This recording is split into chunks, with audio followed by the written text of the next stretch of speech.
Hola amigos, muchas gracias por revisar este BTG Call. Hoy estamos con Luis Rodolfo Schmidt.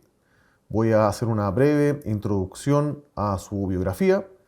Él es ingeniero de la Universidad Católica, tiene una amplia experiencia gremial, también fue diplomático, embajador de Chile en China durante 2 administraciones y actualmente sigue vinculado a temas también relacionados a la agricultura y obviamente al ámbito empresarial. Así que, Luis, un gusto tenerte acá. Muchas gracias por acceder a esta conversación. Bueno, muchas gracias para ustedes por invitarme. Bueno, vamos a conversar hoy de China, Estados Unidos, las implicancias tanto a nivel global como también los alcances que pueda tener con Chile. Nos interesa en esta conversación tener una mirada aterrizada desde la experiencia tanto política en el sentido de la diplomacia, pero también un aterrizaje al mundo de los negocios desde la experiencia y mirada de Luis. Así que partamos. Primero, ¿cómo tú describirías el estado actual de la relación entre China y Estados Unidos?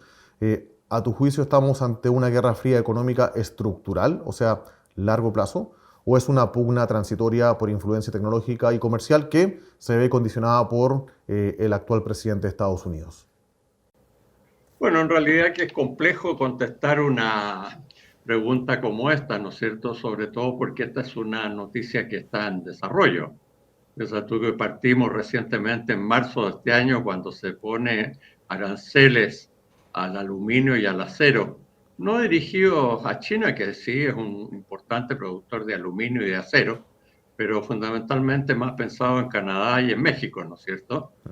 Pero rápidamente, el 2 de abril, cuando se habla del Día de la Liberación, como habla el presidente Trump, se ponen aranceles prácticamente a todo el mundo y en el caso específico de China, se llegan a subir los aranceles a un 145%, lo que es retaliado inmediatamente por China, que pone, digamos, aranceles de 85% a los productos provenientes de Estados Unidos. Bueno, pero esto dura bastante poco también. ¿Por qué? Porque ya en Ginebra, en el día 4 de mayo o 10 de mayo, por ahí, ya se logra un acuerdo de reducir ya los aranceles, digamos, desde los productos chinos a Estados Unidos un 30% y los productos de Estados Unidos a China un 10%. Bueno, y eso está condicionado, ¿no es cierto?, a que no existan dificultades de exportación de tierras raras, digamos, desde China a Estados Unidos, y ellos ofrecen liberalización, ¿ya?, de los semiconductores, excepto los chips de Nvidia H2O, digamos, que esos son más importantes, pero tiene, digamos, restricciones. Por el otro lado, también vemos ya que han habido declaraciones de parte de lado y lado. El presidente Xi Jinping ha hablado con el presidente Trump hace pocos días atrás, 5 de junio, digamos, tuvieron una conversación y hoy día se sientan en Londres, digamos, a buscar alguna salida, digamos, a este tema que en realidad yo diría, digamos, no es un tema que uno dijera netamente ideológico y estructural, sino que más bien es un tema que tiene que ver con frenar ¿ya? El desarrollo y el crecimiento de China. China hoy día es la segunda economía del mundo, pero claro, no lo digo yo, lo dicen el Fondo Monetario Internacional y los expertos económicos, ¿ya? China va a pasar a ser la primera economía del mundo dentro de los próximos 10 o 15 años máximo, ¿ya? Y esto es ver, bueno, quién va a mandar, ¿ya?, en el futuro, digamos, en el planeta. Entonces, es muy difícil, digamos, poder determinar, ¿ya?, hoy día hacia dónde vamos a salir. Yo recuerdo en mi segundo periodo como embajador, me tocó, digamos, tener ya el cambio de gobierno, ya donde asume el presidente Trump y empieza, digamos, la guerra arancelaria con China. Pero hoy día, evidentemente, oye, casi 10 años después, China está mucho mejor preparado probablemente que lo que estaba en ese momento. y evidentemente va a responder, ¿ya? Uno tras otro, digamos, a los problemas con Estados Unidos. Entonces, es un tema complejo, digamos, de saber si esto va a ser una guerra de corto plazo o va a ser ya más bien una guerra estructural. Hoy día, digamos, lo concreto es que China se está defendiendo y yo te diría por lo que hemos visto, ¿ya? El presidente Xi, ¿ya? En este primer y corto periodo, yo creo que ha ganado, digamos, esta guerra comercial, porque sin tener mayores actuaciones ha hecho una cosa que es muy compleja para Estados Unidos. Suspendió directamente las exportaciones a Estados Unidos y eso está trayendo una cantidad de problemas en la economía global de Estados Unidos. Y cuando uno analiza por separado cuáles son las ambiciones estratégicas de cada país, uno podrá estar de acuerdo o no, pero me parece que la agenda de Trump está relativamente clara. Quizás sería bueno que nos ayudara a entender cómo es el pensamiento más estratégico de largo plazo de China. Y ahí la pregunta va si está este país de alguna forma replegándose hacia adentro o sigue empujando una expansión a nivel global. Bueno, yo te diría que inmediatamente la reacción inicial fue de alguna manera replegarse hasta adentro y con medidas muy importantes. China aumentó rápidamente ya su gasto fiscal, aumentó, digamos, hoy día los subsidios al consumo interno, ¿ya? Un gasto en defensa que ha sido inusitado y muy publicado, digamos, en este último tiempo, de subidas, digamos, del gasto en defensa de casi 7%, que es una locura, digamos, del 7% del PIB, que es una locura, digamos, en recursos. Y efectivamente, digamos, como tú dices, China se ha replegado un poco hacia adentro, pero China tiene una capacidad ociosa importante y por lo tanto, digamos, está buscando países alternativos. ¿Y cuáles son sus países alternativos? Bueno, evidentemente, y el más cercano es la Unión Soviética, y ha hecho, digamos, una gran cantidad de acuerdos, ya sea en tecnología, en gas, en energía, con Rusia, ¿ya? Pero también busca afanosamente de interconectarse con los países del Asia. Piensa tú, digamos, con las relaciones, digamos, que en muchos momentos han estado muy complejas con Japón, han llegado en los últimos meses, digamos, a una cantidad de acuerdos. ¿Por qué? Porque China evidentemente que necesita de alguna manera diversificar sus mercados para poder salir de aquella cantidad de productos que ya no está exportando a Estados Unidos. Y por lo tanto, si bien es cierto, hay un repliegue ya hacia el interior, cosa que no partió, yo te diría ahora, ya, yo te diría después de la caída de Lehman Brothers, ya, y el 2008, digamos, se dio cuenta que China de que ya no podía basar su crecimiento únicamente en la producción y exportaciones de sus bienes al exterior y empezó con políticas internas para poder aumentar el consumo interno. En general, la población china es la gente que más ahorra en el mundo por una condición nata de los chinos que siempre pensaron de que lo que venía después de la guerra del opio y del siglo de la desesperación o de la caída de China, todo lo que venía iba a ser peor. Entonces, hoy día, digamos, son un país muy ahorrador y por lo tanto poco ligado al consumo. Eso está cambiando por políticas internas de China y que incentivan el consumo. Perfecto. Y en ese sentido, mirando la relación con nuestra región, por ejemplo, América Latina, ¿cuáles son las principales que eventualmente tendría, las metas que tendría China en su relación con nuestra región y particularmente con Chile? ¿Seguimos teniendo una relación de interés meramente en recursos estratégicos como el litio, cobre, el agua?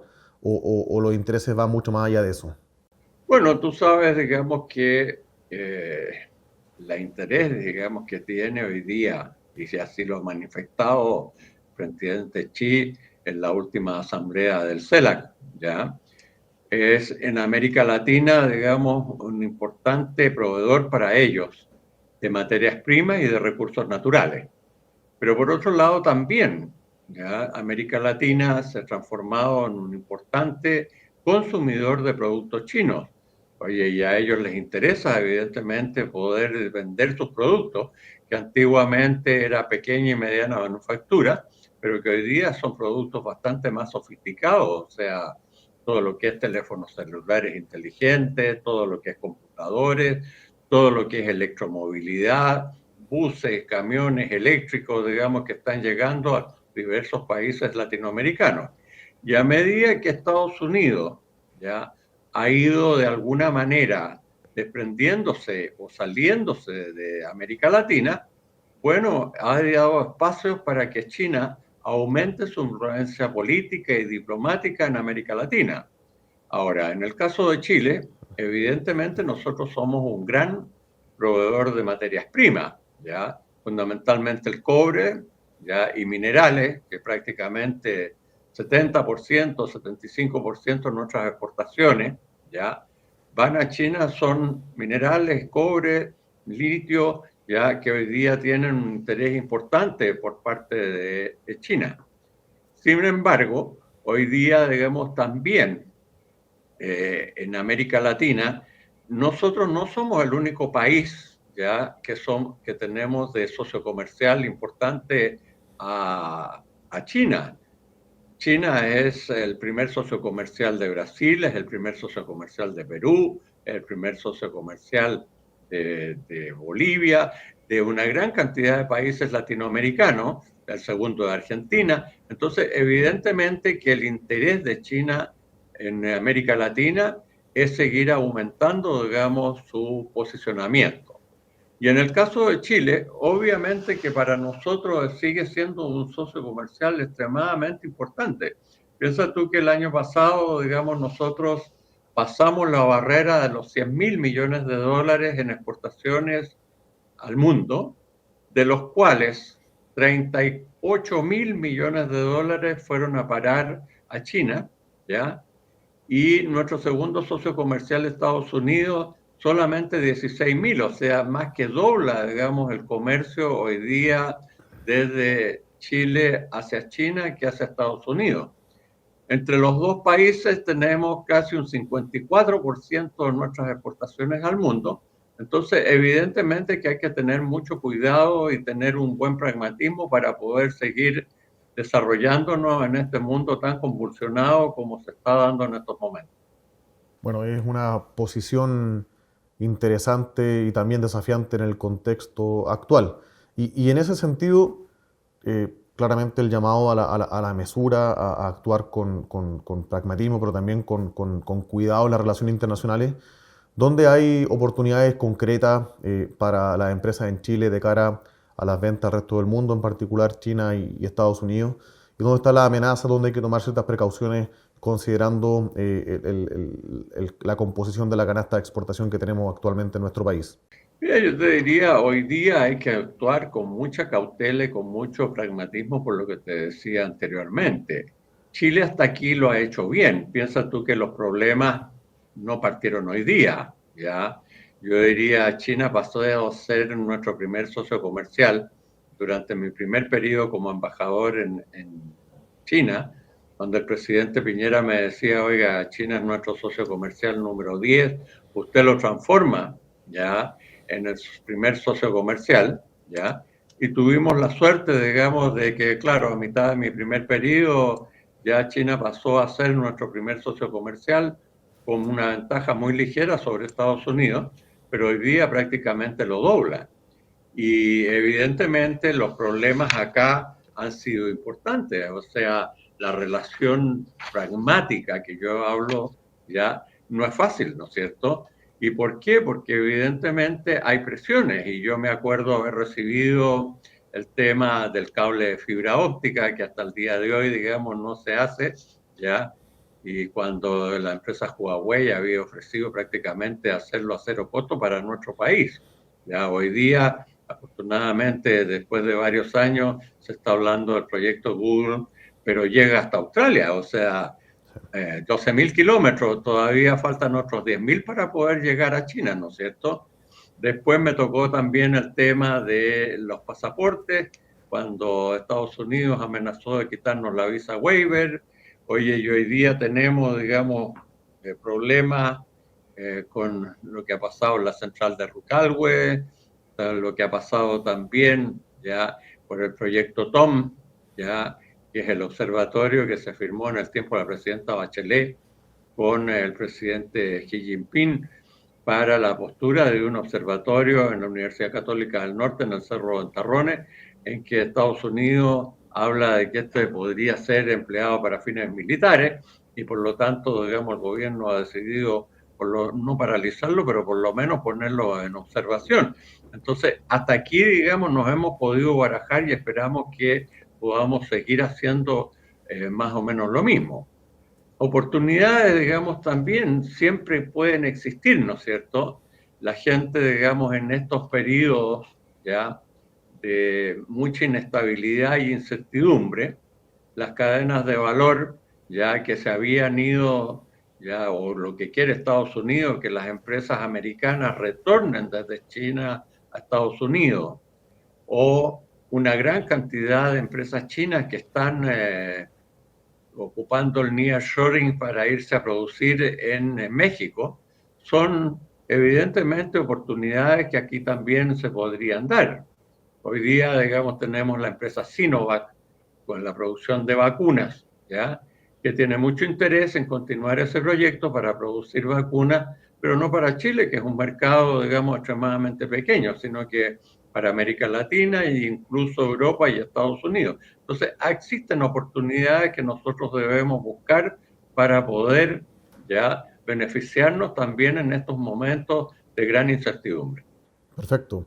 Y ya para ir haciendo un cierre con esta reflexión y análisis de los tiempos de embajador, ¿cuánto apetito o cuánta interacción habían de empresas chinas para tomar quizás inversiones estratégicas en el país? ¿Y cómo crees que eso podría cambiar hacia adelante con la dinámica de comercio internacional y esta tensión que está eventualmente reinando entre China y Estados Unidos, considerando que Chile tiene comercio bastante profundo con ambos países? ¿Se puede ver de alguna forma eso entorpecido o no hay un cambio significativo en tu visión respecto a lo que están haciendo los chinos como inversión acá en nuestro país? No, yo creo que China va a continuar, ¿no es cierto?, a medida que Estados Unidos siga dando espacio en América Latina, con inversiones, digamos, en América Latina y también específicamente en Chile. Piensa tú que el eje comercial ya del mundo, ya hace rato que se fue al Asia, ¿no es cierto? Hoy día los países más importantes o de mayor población del mundo son primero la India con 1.480 millones de habitantes, seguido por China con 1.400 millones, Estados Unidos con 340 millones y después viene Indonesia que nadie habla y que tiene cercano a los 300 millones, ¿no es cierto? Si tú sacas a Estados Unidos, China, India y Indonesia, ya tiene una población de más de 40% de la población mundial, con crecimientos económicos en los últimos 10 años entre el 6 y el 8%, ya van creciendo fuertemente hacia el Asia, y yo, digamos, no te he nombrado a países como Japón, Corea, Malasia, que son países también importantes. Entonces, el eje del desarrollo hace rato que ya se fue al Asia. Y nosotros, digamos, tenemos problemas. No podemos depender únicamente de un monomercado. Lo hemos visto últimamente con el tema de las cerezas, ¿no es cierto? 92% de nuestro mercado, digamos, de cereza, con casi 3.200 millones de dólares, van única y exclusivamente a China. Si China se nos cerró como el año pasado, donde bajaron fuertemente los precios por un problema productivo, podemos tener problemas. Y por lo tanto, digamos, tenemos un regio tratado con de libre comercio con Indonesia, pero prácticamente no lo utilizamos. Con la India estamos efectivamente, después de la visita del presidente Boric, tratando de empezar a abrir nuevamente ese mercado, pero hay que trabajar. El caso de la India está, yo diría, entre 8 y 10 años más atrasado que China, pero va a ser una potencia económica mundial y nosotros debemos poder redistribuir y mirar en otro tipo de mercado. Sin embargo, la dependencia de China en el tema de exportaciones de minerales, en la recibir inversiones en minería, en infraestructura, eso va a continuar en la medida que nosotros podamos solucionar este sistema que tenemos de estar en un equilibrio o desequilibrio entre Estados Unidos y China. ¿Por qué? Porque Chile es una pequeña economía en el mundo, poco influyente, pero tenemos que tener la sapiencia necesaria, digamos, para equilibrarnos en este mundo de incertidumbre. Perfecto. Luis Schmidt, muchas gracias nuevamente por tu análisis, los puntos de opinión muy interesantes. Gracias nuevamente. Gracias a ustedes, que tengan un buen día. Muchas gracias.